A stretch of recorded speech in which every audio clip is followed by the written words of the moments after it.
Hello everyone, welcome to our Let's Play series of Torment, Tides of Numenera. This is Colonel RPG as usual, and I'm very happy that she chose to join me today as we continue talking to Sangen, or whatever her name is. She is the boss of the levies, and we have a couple of things to tell her.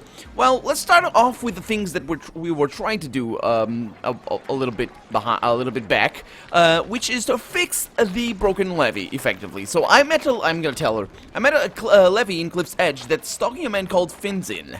It wants an extra year of his life. Updated my journal. It wants what? Her eyes widen in alarm. She whispers something to one of her circling drones and it zooms away.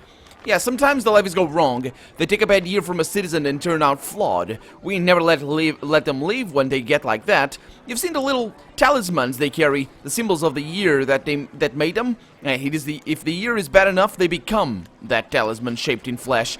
Monsters that hide in the city and try to bring out the horrors that would have been.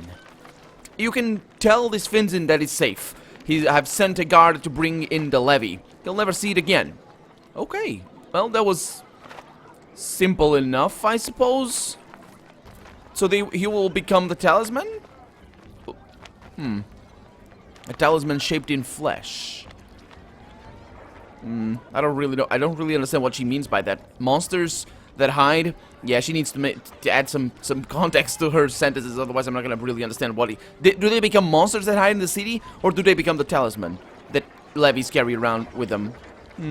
Anyway, doesn't matter. It's done, and it's kind of weird. I wonder what would have happened if we really would have tried to fix him with another year of Finzin's life.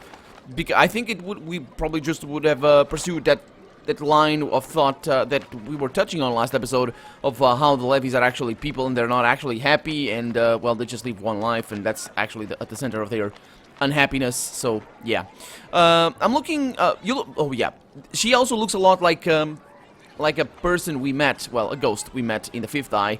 Let's tell her this. She laughs aloud. In that moment, her voice is clear and rich, like that of a much younger woman, and even a teenage girl. She was a scarred peltast. Was she a scarred peltast, she says, wedded to her blade, fresh from the endless battle? God's about. It's another one. God's about? Another one of us, she thinks. Oh.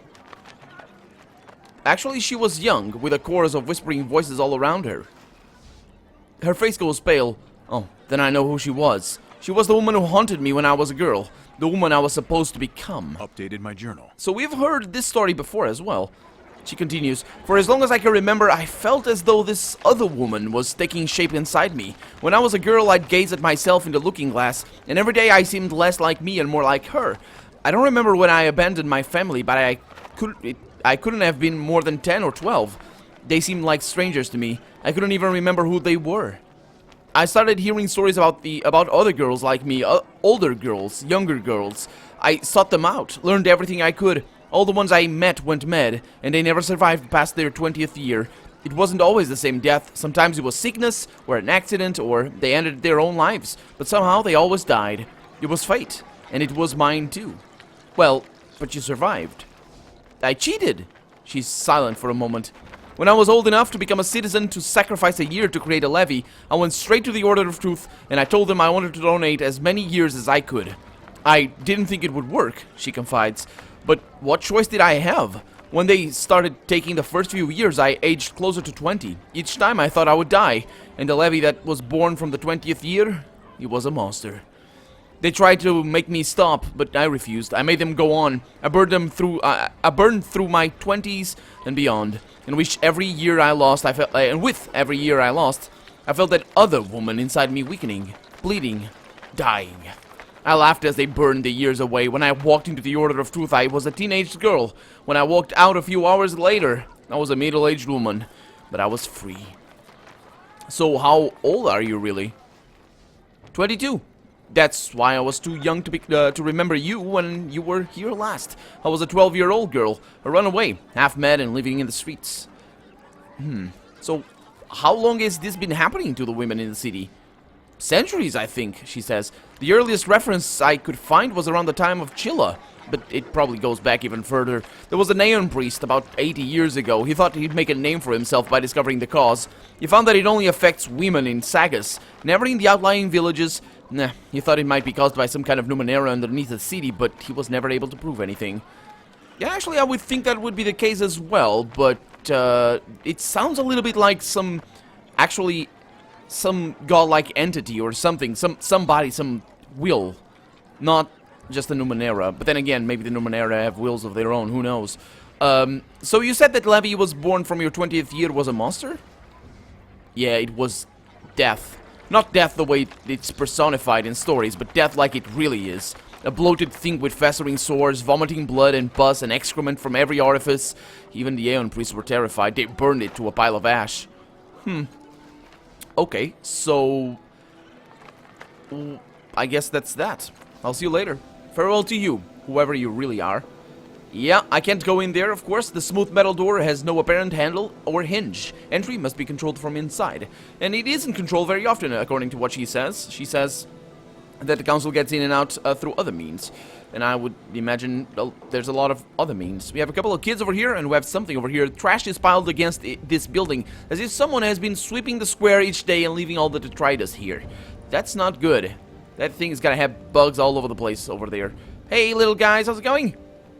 They don't say anything. Oh, some plotter in a hood gave us 10 shins to watch for some lady with a silver belt, he says. You ain't seen a lady with a silver belt, have you? Only a plotter paid us to watch her. Huh. A watch for her? I don't know. Gibra Dignitari. What is that for? Why are you so angry all the time? What? I'm not angry. I just don't deal well with fools. You're probably making them nervous. Maybe if you were nicer to them, they'd stop making mistakes. I wish it were that easy. Oh boy, Alligan doesn't go well with anybody in our team. Well, it's gonna be our next guy to drop then, but I need to stay true to my my character's instinct that he likes Alligern, so yeah, we'll see. Or Alligern, I don't remember what's the correct way anymore. Elshan Piri. He's got... Ooh. This woman seems to be absorbed by what she's doing, her blue eyes narrowed in concentration. You realize that she's the nicest looking person you've seen in a while and feel almost compelled to approach her. Even nicer than the short blonde lady that we found in Circus Minor. She shakes out the golden cloth she's examining and holds it up to the light. Such beautiful colors, she murmurs. She meets your gaze. It would look lovely on you. In fact, and she leans back for a moment and looks you up and down pensively. She nods once to herself as if pleased. As I thought. No touch of a miserly nature in you. She offers you a sweet, shy smile. We're going to get along just fine. And you, she turns to Rin, crouching down so they're on the same level. Wait, what's this? And she reaches behind Rin's ear. When Rin turns to look at it, at what she's doing, Alson taps her lightly on the nose. Rin laughs. Alson smiles. Such a gem. Yours? And she glances up at you. Her expression softens as the look on her face, or at the look on your face, I should say. She stands and takes your hands in hers. You're a good person, she says simply, looking into your eyes as if willing you to believe it. Then she lets go. A foster girl, she thinks. So few are willing to open their hearts these days. Oh, okay. Who are you? My name is Alson Perry. You can call me Alson if you like. She offers a tentative smile. I'm a surgeon, but I work mostly with children. You know, healing scraped knees and the occasional broken bone. We're lucky here in Sagas that it's rarely anything more serious. So many children need my help. Too many, she thinks. So, what can you tell me about this place? Is this your... It looks like an armor stand more than anything else. Of course, this is Government Square. Home to the City Council and the Order of Truth. The rest is embassies and city records, but you might enjoy a stop at the Red Thicket. She points to a red stone enclosure nearby. Yeah, we haven't been there yet. I need to. She smiles at you briefly. Or you might not. It's a place where secrets are traded, and having few secrets of my own, she says, I make a poor visitor. So what are you doing out here? Waiting for an appointment, she says with a tentative smile. I heard that you're the... apparently... Did I hear? Oh, apparently I did. I heard that you are the keeper of the House of the Empty Time. Ah, she glances at Rin, then bows her head for some moments before meeting your gaze again. What do you want to know? A home for the girl? She thinks, perhaps. Perhaps. So how does it exactly work? A child enters the gate, she says, and emerges in another time to find a new family waiting for them. Willing parents register with a keeper in their own time periods and, after rigorous questioning, have their names added to the gate itself. After that, who knows? The children have loving families, and those families have children to love. Sounds interesting. Why keep it a secret? Because it's not the strongest system in the world. No one knows how many trips the old thing can stand, so we use it only for those who really have nowhere else to go. Her face hardens, and if everyone knew about it, some of them would treat it the same way they do other orphanages. We'd find babies dumped in boxes, small children left crying with nothing but the clothes on their back. She realizes Rin is watching her in growing horror and makes an obvious effort to stop herself. She breathes deeply, then smiles at Rin, though you can see her hands are shaking slightly with the effort of controlling her anger. So we keep the gate for children who really need it. Do you understand? You mean orphans? Says Rin. She watches the way you and Alson are looking at her. Good thing I'm not one of them, then. Alson smiles but says nothing. I often forget how the truth can affect children, she says. Or thinks, actually. But it's better than lying. It's better the truth than lying. Okay. So why are you in charge of the House of Empty Time? Because I walked through it. She smiles at your reaction. So, yes, I was an orphan, and yes, I am from another time. One much earlier than the present. As a child, I had the unique pleasure of being able to read history books and imagine that my real parents were the heroes of ages past. Her smile dims. And before you ask, my parents and this time are dead. But we spent many years together, and I will always be thankful for the life they gave me. As for the gate itself, she looks at it fondly. When I am dead, or hopefully before, it will choose a new guardian from those who have passed through it, and I'll have someone to keep me company through the end of my days. Not a bad bargain, all told. Why would you have someone to keep What? How is that? What? So I think Rin would... No. Could I adopt a child? I don't want to, but let's see that. A new brother or sister? Wouldn't that be wonderful? She says to Rin. At the girl's frown, she laughs. I'm afraid not, she says, turning her attention back to you. One of the main requirements for adoption is a stable environment. If you ever decide to settle in Sagas, then we can talk. Okay. Well, I'll see you later then. Take care. Okay, so... The reason why I'm not giving Rin up for adoption, I don't want to do that, and I also don't want to ask because Rin might take offense or something.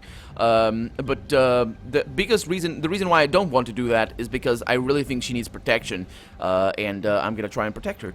Moving around, I mean, she's a special kid. Let's have a chatty with this Sangen dude and see what he has to say. A tall, thin, and exquisitely dressed older man stands in the shade of an exquisitely crafted stall. The cut, color, and quality of his clothes are a symphony of harmonious coordination, while the expression of benevolent condescension he gives you would be more at home on the face of a king. Benevolent condescension, yeah. I'm probably dressed very, very badly. But yeah, this is not armor. These are just, that's the doublé, I guess, or something like that. Good afternoon, he peers at you, eyes widening in recognition. Why, you're the one who got those creatures to stop digging under our feet. Pelii told me all about it. He beams at you. I'm Sangen, and this is my store, Sangen's Fittings. You are entirely welcome. How may I be of service? So what do you sell here? I sell the finest city wear for discerning men and women, as well as quality armor for those traveling to less civilized locales. He clears his throat and directs your attention to a well-dressed mannequin wearing the badge of a city official. Also, it is our honor to have been chosen to provide the city of Sagas Cliffs with the official badges worn by all properly credentialed, yeah. All properly credentialed city employees. You may trust in their trust in us. I might trust in it. Okay. So, tell me about Government Square. Of course, sir. He puts a finger to his chin. Let me think. There's a Council Tower just over there, and the Order of Truth. And you can't forget the red thicket, that walled courtyard on the edge of the square. Or were you curious about our fountain here? Actually, can I ask about the fountain? one of the stranger and more poignant attractions in the square. The creatures in it are called jallies, and they chatter in 1,000 dead tongues. The priests say that a new jally is born each time an old language dies. He shakes his head. You could listen to them for a month and never hear the same language twice, or understand a single one. That's interesting. So tell me about the council tower. Oh, it is ancient beyond reckoning. The tower's roots go all the way down to the fortress in the underbelly, and within it sits the Council of Sagas Cliffs, the finest, fairest legislative body in the Ninth World. And I don't say that just because they are my most valued patrons. They have run this city well for centuries, and thanks to me, they look magnificent while doing it. Splendid, I guess. What about the Order of Truth? Do they look splendid as well? Oh, they are a credit to our city, wise scholars and deep thinkers. Excellent customers as well. They are very particular about their robes. Okay. What about the Red Thicket? The Whispering Wood, I call it. A very curious and ancient place. You can speak as loudly as you like in there, and none but your partner can hear you. A great place for diplomacy. Oh, that's pretty awesome. Can you tell me about the House of Empty Time? That archway near the Order of Truth? A most peculiar thing. It seems to be a way to transport children somewhere. I've seen some go in and others go out, and I don't know where they go or where they come from. Okay, well, let's see. Tell me about the Government Square again. Let's see. Tell me what you know about the people in this district. Oh, I'm not one to gossip, sir, but if you insist, who do you wish to know about? Oh, I do insist. What about the council clerk? Do you know anything about him? Oh, there's a fellow with hands everywhere, and I mean that quite literally. He takes care of all the council's documents, and has his papers and documents stored in 100 places all over town, but can pluck them from the air around him at will. Yeah, that's not really that much information. I knew that already. What about Alson Peary over there? She stops here often, though she doesn't always buy something. I know little else about her, except that she is a surgeon who administers to children. He raises his eyebrows. I don't think that's all she does. Sometimes I see her speaking to strangers from elsewhere in the city. Married couples, usually. It all seems very hush-hush, if you know what I mean. Okay, so maybe she's into... Well, let's spread misinformation. Maybe she's into threesomes. Who knows? Let me ask about something else, though. I'd like to see what you sell. Oh, beautiful. Okay, so I still need to look at these things. Why can't I drag and drop? Don't like that. What does this guy have? Will woven garment. That's what I have equipped. So the left thing is the micro mesh over here. It's only usable by the last cast off, and so only I can change my armor. Okay, well apparently only I can change my armor. That's fine. What do we have over here? A spirit shroud. When damaged by energy, chemical, mental, or transdimensional damage, confers spirit shroud, which grants 15% evasion for 1 round. That's terrible. That's really not good. It's, yeah, well, I'll see you later, I guess.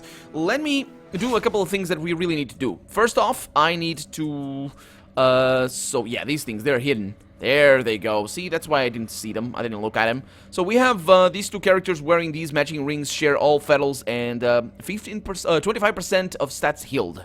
Okay, so she's gonna be, let's see, he is gonna need this. So this is an ornament. So, yeah. You're gonna have that. And, you are... I don't really understand how the stats healed work, but I'm gonna use that myself. So, basically... I always get the, That wound looks terrible. What? Have you had a healer look at it? Oh, yes. Oh. I collected every dirty rag and scrap of stale bread I could find to pay her, too. I'm sorry. Could I donate a rag as charity?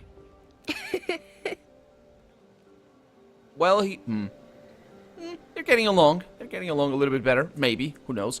Yeah, but that way, Erites always has the inspired Fettle, because that's really what I wanted from him, because he goes on for ahead and just doesn't do, yeah, doesn't get the inspired Fettle. Okay, so let's see. That's Abumans. This thing over here. It is an artifact. You've seen this ring fragment before. It's known as Aref, or Power Taken, and is 1/2 of the artifact shown or known as the Shadow Ring. Okay, so it's apparently usable, but I don't really understand why it is useful or usable. Let's use it. This is gonna end badly. You retrieve the ring fragment from your bags again. Okay. You hold the ring fragment in one hand, though it seems like it should be impossible. The small thing is incredibly heavy. A small protrusion extrudes from one end of this fragment. Okay, so where did we get this? Can't do anything with it. Where did I get that? The Changing God went through immense trouble to separate these two rings. It must be possible to reunite them. Ah, I see. So if I found the other fragment, that's probably gonna be what it is. Okay, so let's look at the quest over here, because we have the flawed simulacrum over there. We need to go back to Finzen. Let's also look at... did I complete any quest right now? Did I? Nope. Okay, well, it's good. It's good. So let's go over here to the red, crimson, whatever this is, and see if we can find any... You see these wealthy town people? Yeah, we gonna need to make a favor to one of these guys. So Gibra Ambassador. That sounds like a good... a good idea. But before I do that, though, no, don't touch that, because I think I saw some Gibra something going around over here, and I didn't talk to him. Gibra Dignitary, that one. Did I talk to him? Hey. Ah, yeah. This is my first time in your city. It is prettier than I thought it would be, he says. Well, it's not my city, but... I'm glad you like it. Anyway, what about this ambassador? Not now, please. Okay, so we have dignitaries, an Arafi ambassador, and Ian who knows. Okay. You can't hear a thing I'm saying to my colleague here, can you? No, actually I can't, and that's a good thing, otherwise it would just be letters all over the place. Let's have a chat here with Ian, who knows, because she knows. Or he knows. She knows. This woman's expression defies easy definition. It's cool and professional, but focused, interested. She nods at you and clasps her hands. I haven't seen you here before, she says. Her voice is oddly muted. Before we begin, you should understand where we are. She gestures to one of the plant-like structures nearby. This is the red thicket. No one can listen in on our conversations here. You can only hear me because I am speaking to you directly. One of her eyebrows arches suddenly. You are trying to scan my thoughts. You won't find anything in my mind, of course. If I could be undone by so simple a trick, I'd be out of business. And she flicks the air near her shoulder, though nothing is there. It's a useful skill nonetheless. People's best secrets are rarely found on the surface, but their thoughts can guide you if you listen. I expect you and I will have much to talk about. Have you come to trade? Trade what? I am a knowledge broker, she says, a hunter of information. Come to me with questions, and if I have answers, I will trade them. And she straightens further and blinks once, managing to make the simple action look as though it was planned in advance. Or maybe trained in advance, or just habit. My pricing is simple, she says, a secret for a secret. The only condition is that it must be one I do not already know, and I should warn you that I know a great deal. I suppose it's... what's the catch? Well spotted, she says. There is one, of course, but it is hardly unexpected. Anything you choose to tell me will, of course, be traded to others in due time. Ow. Yeah, it is expected, to be honest, yeah. A rare slight smile graces her lips. In short, if you wish to keep something a secret, don't tell it to me. Okay. Well, that sounds like an interesting proposition. I can't read your thoughts, but can you read mine? I don't think she would. No, she gives you a reassuring smile. If I could, I'd have no need to trade now, would I? Don't worry, I'm a broker, not a thief. Why don't you trade these secrets directly to the people involved?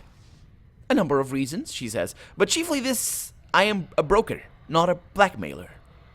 Okay, well, I'm interested in exchanging secrets, I guess. Good, she says simply. What information do you need? Okay, so this means that I can give her secrets that nobody would look for because they are free, they're cheap. That way, but it's an interesting thing because I would also be paying her very little for something that I need. Oh yeah, this is the other quest that I was interested in looking at because we did update the quest, I think. But yeah, this is probably gonna be something that I need. Let's see. I want to propose something different. I'll trade you information for a secret you find interesting. Oh, that's an interesting way, because it puts, basically what I mean is this. So I ask her, what's the solution to, for example, the adversary quest? So, a couple of you guys actually told me in the comment section how to do that, and thank you very much for that. I will do that later. But yeah, the adversary quest back in the Fifth Eye, I couldn't figure it out. So I asked her what that is. That's something that's valuable to me. And if she knows, she will ask for a secret in return. If I tell her a secret like, oh, I actually wear woman's underpants, that's a secret nobody knows, but nobody's gonna ask. So it's a very cheap secret for her, I suppose. I mean, that's the gamble here. But if I do it the other way around, why would I want to do it the other way around? Let's go with this one first, and then let's turn that around. Hopefully I will, but yeah, let's go with this one. Is someone in the Order of Truth a spy for the Memovita? Yes, she says. I can give you a name and other assorted details. What will you offer in exchange? Okay, so, maybe she's wiser than I thought she was gonna be. Maybe she's gonna, I don't want that secret. Oh yeah, because I'm gonna go with that. I can tell you some secrets about myself. Would that serve? It might, she allows. What can you tell me? I'm a cast-off, that's not a secret. I was the falling... Let's go with that. I was the falling star that appeared in the sky over the city. Her gaze flickers from your face to your hair and then your hands. Interesting, she says, touching the air above her wrist. But far more interesting for you, I'd imagine, especially at the time. The side of her mouth quirks. Now, for your information... Okay, so she's not actually saying that this is a better secret for me than it is for her. She's saying that it is interesting to fall from the sky. Yeah, okay. Now, for your information, Lan Uring has been coerced into feeding information to the Memovita. It may be worth hearing his side of the story before you report him to his superiors. Yeah, I kind of didn't do anything. I should have probably gone there. So I've met some... Okay. So I can... Ooh, why is there more... Is there more answers? Oh... There's this one, it's a new one. You made a strange gesture when I told you a secret. How exactly do you record all your information? A good question, she says, raising her eyebrows, and one I will not answer. Not for every secret in the city. Oh, I see. It's good. It's good. It's better. Because if she told me, oh, I keep them back here in my purse or something, and it's like, okay, I'll steal all of your secrets. I want to propose something different. I'll trade you information for a secret you find interesting. Genuine pleasure warms her face. Agreed, she says. What do you offer? Would you accept secrets about the Sagas Cliffs? Of course, she says. If I don't already know them, of course. Well, she probably knows this already, but let's go with this one. I don't think it's gonna... I shouldn't tell this. I promised that I wouldn't tell anybody, so I'm not gonna tell about Yedem. Mallet, one of the Dendra, killed... that's not a secret, but let's go with that one. Yeah, Mallet, one of the Dendra, killed and ate someone who stole from him. She says, touching the air beside her neck. From what I understand of the Dendra Hur, that's hardly murder from their point of view. It is merely, she pauses, impolite? Still, that's useful information. Now, for your interesting secret, she traces the corners of her lip thoughtfully. Perhaps this. The Memovita is closing her hand over the city. Yeah, I figured. Anyone who does not already work for her soon will. Unless something changes. It usually does. Well, that wasn't really good. I've met several women suffering from an insistent voice in their head. What's causing it? I can advise you on this matter, she says. What secret will you offer me? Anything about Sagas Cliffs? Okay, so Lord Vuntgen... Oh... Yeah, I could tell him this and destroy his family. Yeah, I think so. Let's go with this. I don't care for him. So yeah, Lord Vuntgen has Yavoki blood on his mother's side. Oh, that explains a great deal, she says, swiping two fingers the length of her arm. To answer your question, there are machines beneath the city that manipulate reality and probability and directly tamper with the minds of these women. She presses her lips together. My sources indicate that the changing god put them there, but no one knows why. Well, maybe I will.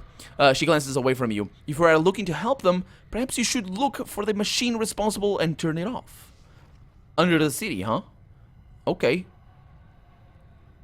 Let's go with another one. Something that that she finds interesting. Let's see what I can do over here.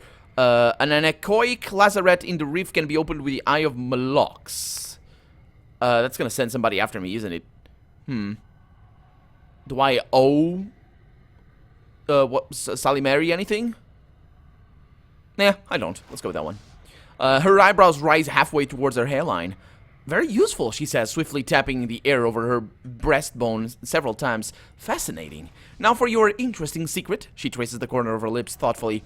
The merchants Felinda and Steristi are in love, and have been for many, many years. Felista has never heard Steristi's voice. Or Felinda, I should say, has never heard Steristi's voice. Is that... Really? Okay, let's give her another secret, and that's gonna be it for this episode. About my past. Go on. I'm a cast-off. That's not a secret. Yes, you are. The tattoo was a giveaway. What else do you have? I'll tell you a secret about my past. I can't. There's nothing else. I might not have too many secrets then. What about the Sagas Cliffs? Okay. Well, I don't have anything else. Well, I see. Very well. I'll see you later. Farewell. And she nods. There we go. Okay, this is an interesting place. And we have Irathor Bren over there. And also, what is that? This structure is made of a strange material that seems halfway between wood and stone. Alien symbols are drawn in red upon the walls. Yeah, it's... I wonder how this works. Probably just some made-up technology or something. Anyway, we are out of time for the day, so let's talk to Irathor Bren on the next episode. For now, I'm Carol RPG, and this has been Torment, Tides of Numenera. I really hope you've enjoyed it, and if you did, go ahead and leave a comment, like the video, but above all, thank you so much for watching, and I hope I'll see you next episode. Bye-bye.